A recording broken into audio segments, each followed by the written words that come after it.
Hello friends, मैं प्रवीण कुमार आपके नए यूट्यूब चैनल जेएमएस क्लासेज में स्वागत है। मैं आप लोगों के लिए प्राचीन इतिहास का वीडियो अपलोड करता हूं, जो पार्ट 1 वीडियो लोड कर चुका हूं। आशा है आप उस वीडियो को देख चुके होंगे। आज का वीडियो पार्ट 2 होगा, जो वेद पर आधारित होगा। कोई भी क्वेश्चन होगा, बहुत इंपॉर्टेंट क्वेश्चन होगा आपके सभी एग्जाम के लिए। तो चलिए पार्ट 2 देख रहे हैं। देखिए, भारत का सर्वप्राचीन धर्म ग्रंथ कौन है? भारत का सर्वप्राचीन धर्म ग्रंथ कौन है? आपसे एग्जाम में पूछेगा कि भारत का सबसे प्राचीन धर्म ग्रंथ कौन है, तो आपका आंसर होगा वेद। भारत का सबसे प्राचीन धर्म ग्रंथ वेद होगा। अब ध्यान दीजिए, वेद से क्या एक्स्ट्रा क्वेश्चन निकलेगा, तो ध्यान दीजिए। क्वेश्चन पूछा है कि वेदों की संख्या कितनी होती है, तो टोटल वेदों की संख्या 4 होती है। टोटल वेदों की संख्या 4 होती है, जिसमें पहला वेद होता है ऋग्वेद। पहला ऋग्वेद होता है, दूसरा होता है यजुर्वेद, और तीसरा आपका होता है सामवेद। तीसरा सामवेद होता है, और चौथा जो होता है आपका अर्थवेद होता है, अर्थवेद। तो पहला आपका ऋग्वेद, दूसरा यजुर्वेद, तीसरा सामवेद और चौथा यजुर्वेद। अब यहाँ से भी क्वेश्चन पूछेगा कि भारत की सबसे प्राचीन वेद कौन है, तो भारत में सबसे प्राचीन वेद ऋग्वेद है, और भारत के सबसे बाद का वेद अर्थवेद है। ध्यान दीजिए। अब यहाँ से एक और क्वेश्चन पूछेगा कि वेदों की रचना किसने किया, तो वेदों की रचना महर्षि कृष्ण द्वैपायन वेद व्यास ने किया।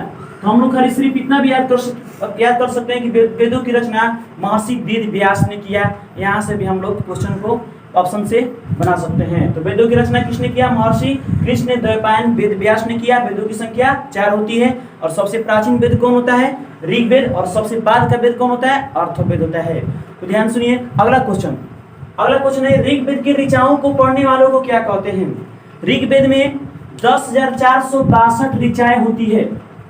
ऋचाएं के मतलब हुआ, जिस तरह से हमारा पुस्तक का पृष्ठ होता है, उसी तरह से ऋग्वेद में 10,462 पृष्ठ होते हैं, इसको ऋचाएं बोलते हैं।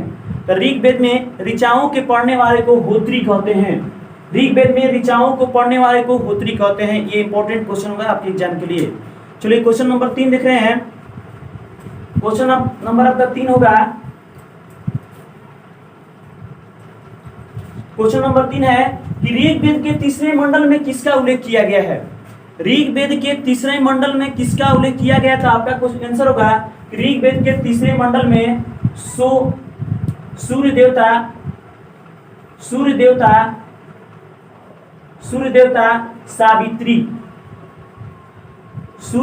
सावित्री का उल्लेख किया गया है।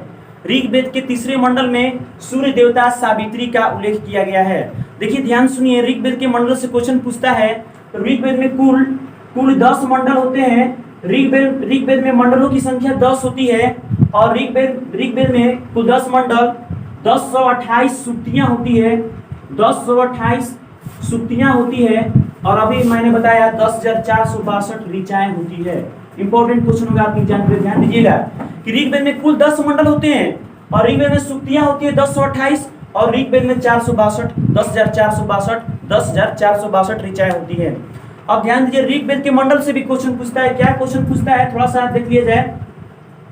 तो क्वेश्चन जैसे पहला पूछा कि ऋग्वेद के तीसरे मंडल में सूर्य देवता सावित्री का उल्लेख किया गया है, और ये जो सावित्री है, और ये सावित्री जो है गायत्री मंत्र से संबंधित है।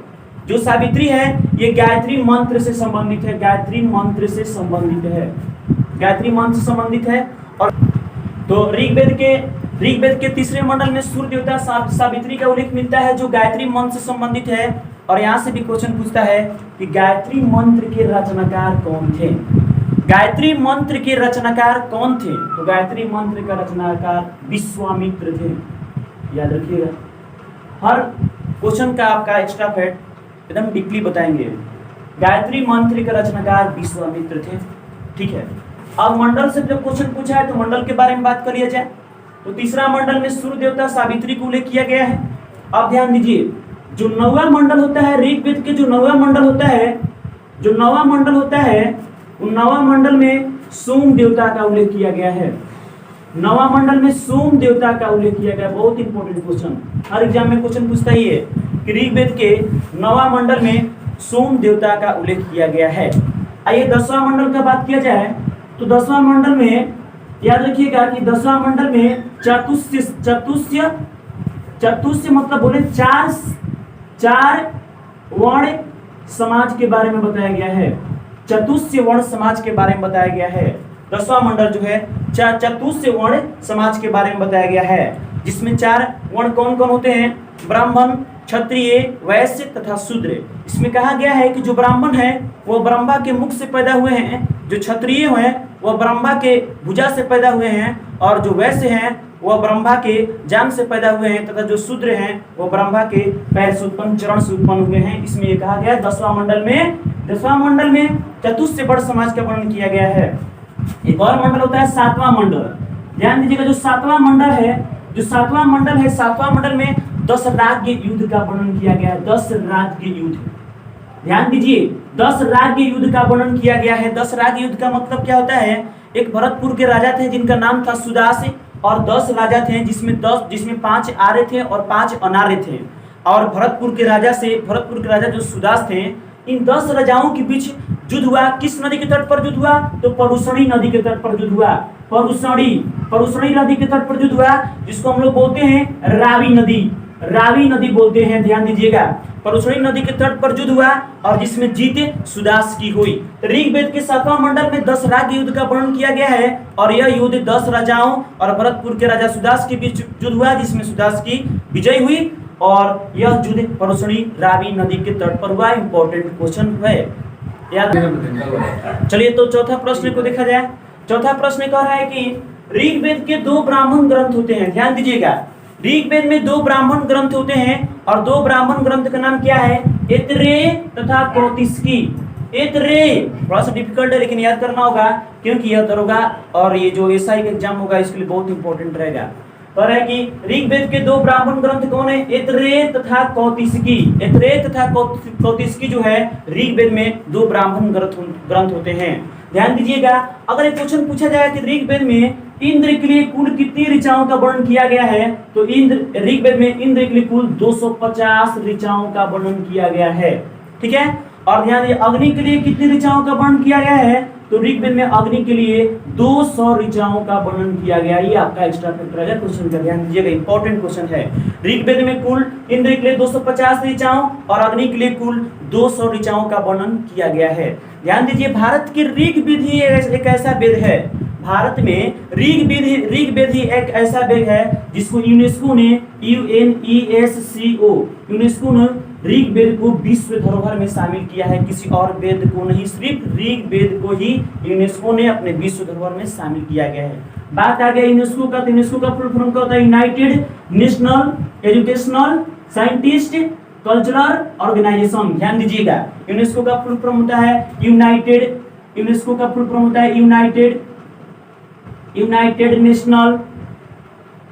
National educational scientist cultural organisation. और ध्यान दीजिए, इसका जो मुख्यालय है, इसका मुख्यालय आपका पेरिस में है। पेरिस, इसका मुख्यालय, यूनेस्को का मुख्यालय कहाँ है? पेरिस में है। तो ध्यान दीजिए, आगे हम बात कर रहे हैं क्वेश्चन नंबर आपका क्वेश्चन नंबर 5 की बात कर रहे हैं। तो क्वेश्चन नंबर 5 ये है कि कर्मकांडीय वेद किसको कहा जाता है? ध्यान, इंपॉर्टेंट क्वेश्चन आपका रहेगा कि कर्मकांडीय वेद किसको कहा जाता है। इंपॉर्टेंट क्वेश्चन आपका ये रहेगा कि कर्मकांडीय वेद यजुर्वेद वेद को कहा जाता है। कर्मकांडीय वेद यजुर्वेद वेद को कहा जाता है। और ये खास यह वेद में क्या होता है? यह वेद जो है गद्य एवं पद दोनों में होता है। बहुत इंपॉर्टेंट क्वेश्चन यहाँ पर, यह जो वेद होता है गद्य एवं पद दोनों में होता है। जो वेद होता है गद्य एवं पद दोनों में होता है। अब देखिए, इस यजुर्वेद को कर्मकांडीय वेद क्यों कहा जाता है? ध्यान सुनिए, कर्मकांडीय वेद इसलिए कहा जाता है क्योंकि बलि एवं मंत्र के समय इसी वेद के नियमों का पालन किया जाता है।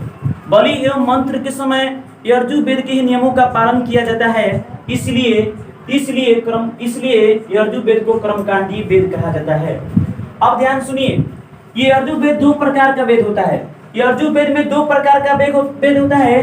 पहला होता है शुक्ल वेद, पहला होता है शुक्ल वेद, शुक्ल यजुर्वेद, पहला होता है शुक्ल यजुर्वेद, और जो दूसरा होता है आपका होता है कृष्ण यजुर्वेद, कृष्ण यजुर्वेद।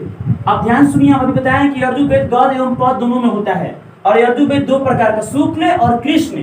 तो जो शुक्ल यजुर्वेद होता है वह पद में होता है, और जो कृष्ण यजुर्वेद होता है वह गद एवं पद दोनों में होता है। इंपॉर्टेंट क्वेश्चन याद रखिएगा, ध्यान दीजिए। यजुर्वेद से और इंपॉर्टेंट क्वेश्चन क्या होगा कि जो यजुर्वेद होता है, यजुर्वेद में यजुर्वेद के अध्ययन करने वाले को याद रखिएगा, यजुर्वेद के अध्ययन करने वाले को हम बोलते हैं अर्धवायु बोलते हैं, अर्धवायु बोलते हैं। इंपॉर्टेंट क्वेश्चन कि जो यजुर्वेद के अध्ययन करने वाले होते हैं उनको अर्धवायु बोलते हैं।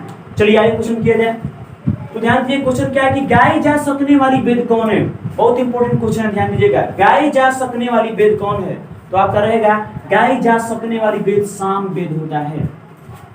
इसको भारतीय संगीत का जनक कहा जाता है, साम वेद को भारतीय संगीत का जनक कहा जाता है, क्योंकि इस गाना में सा रे गा मा पा धा नी ये जो होता है ये साम वेद से संबंधित होता है, इसलिए इसको गाई जा सकने वाली वेद कहते हैं।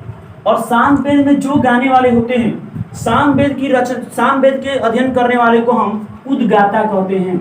याद रखिएगा, साम वेद का अध्ययन करने वाले को उद्गाता कहते हैं। ये इंपॉर्टेंट क्वेश्चन आपका रहेगा, ध्यान सुनिएगा, ये क्वेश्चन आपके लिए इंपॉर्टेंट रहेगा।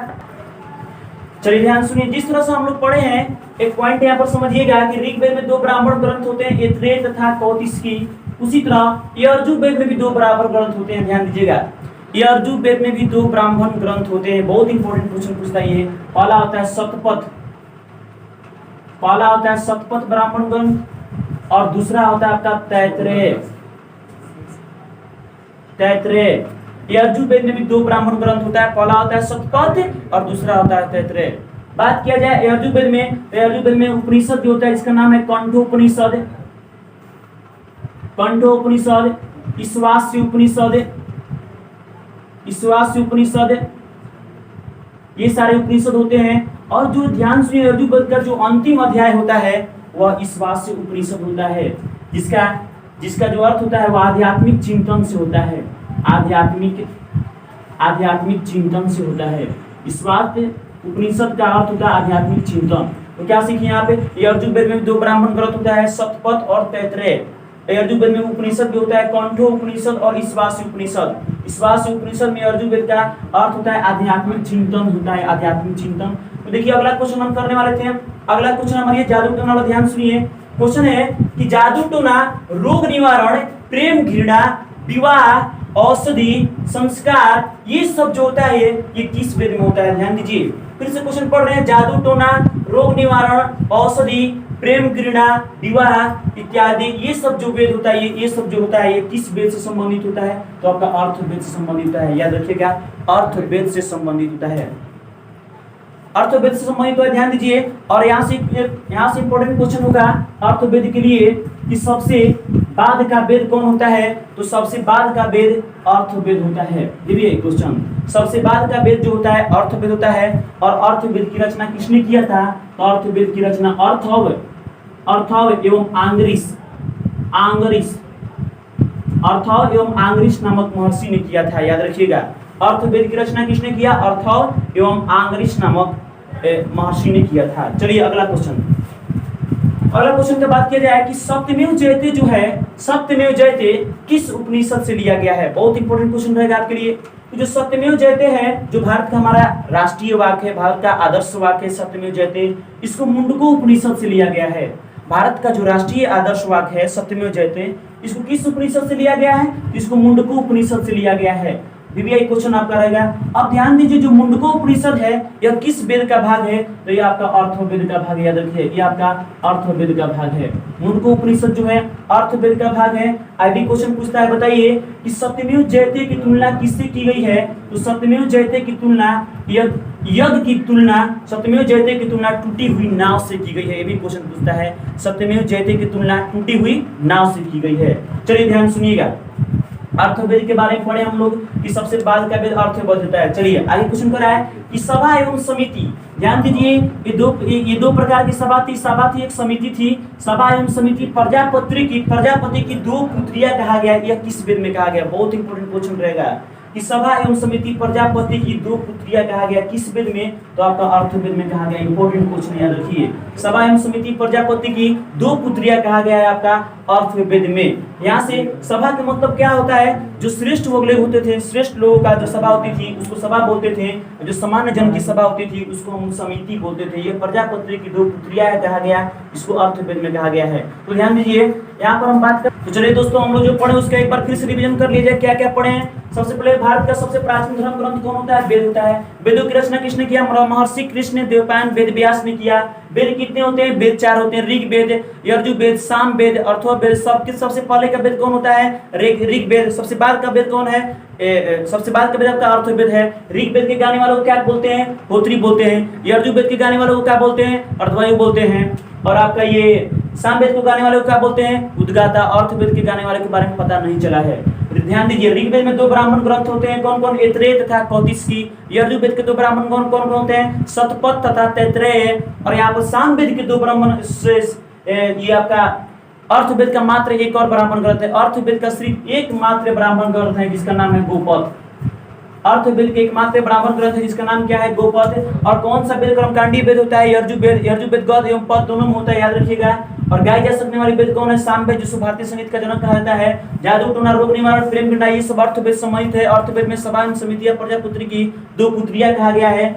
और ये सत्यमेव जयते कहाँ से लिया गया? मुंडको उपनिषद से लिया गया, जिसकी तुलना टूटी हुई नाव से किया गया है। तो दोस्तों ये क्वेश्चन को आप अच्छी तरह से पढ़ें।